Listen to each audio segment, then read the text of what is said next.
பார்க்கலாம். இந்த மாடு பார்த்தீங்கன்னா, இது பல்லு அரைக்கடை. இந்த மாடோட பால் கெப்பாசிட்டி எவ்வளோ சொல்லியிருக்காங்க அப்படின்னு பார்த்தீங்கன்னா, 18 to 20 லிட்டர் பால் சொல்லியிருக்காங்க. மாடோட ஈத்துன்னு பார்த்தீங்கன்னா 2வது ஈத்து மாடு.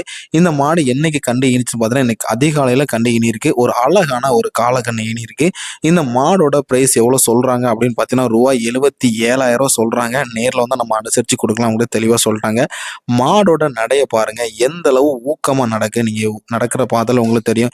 கால்சியம் பற்றாக்குறை இந்த மாதிரி பற்றாக்குறை இல்லை. அதே மாதிரி பார்த்தீங்கன்னா, ஒவ்வொரு காம்புக்கு இடைவெளி எந்த அளவு இருக்கு அப்படின்னு நீங்க நடைய பார்த்தாலும் உங்களுக்கு தெரியும். அதோட காம்போட நீளங்கள் எப்படி இருக்கு பாருங்க. எந்த அளவு நீளங்கள் இருக்கு பாருங்க. மிஷின் கறவையா இருக்கட்டும், அதோட கை கறவையா இருக்கட்டும், எதுக்குனாலும் ஏற்ற மாடுங்க இந்த மாடு. மடி செட்டு எந்த அளவு இருக்கு அப்படின்னு நீங்க மாடோட வால் இறக்கம் எப்படி இருக்குன்னு பாருங்க. வீடியோல இந்த மாடு எந்த அளவு தெரில, நேர்ல பார்த்தீங்கன்னா அவ்வளோ பெரிய சைஸான நல்ல ஒரு பெருங்கூட்டான மாடு. சரிங்களா? இந்த மாடு பார்த்தீங்கன்னா தீவன தண்ணிக்கு எந்தவித பிரச்சனையும் இல்லை. என்ன இறைகள் கொடுத்தாலும் சரிதான், என்ன தீவனங்கள்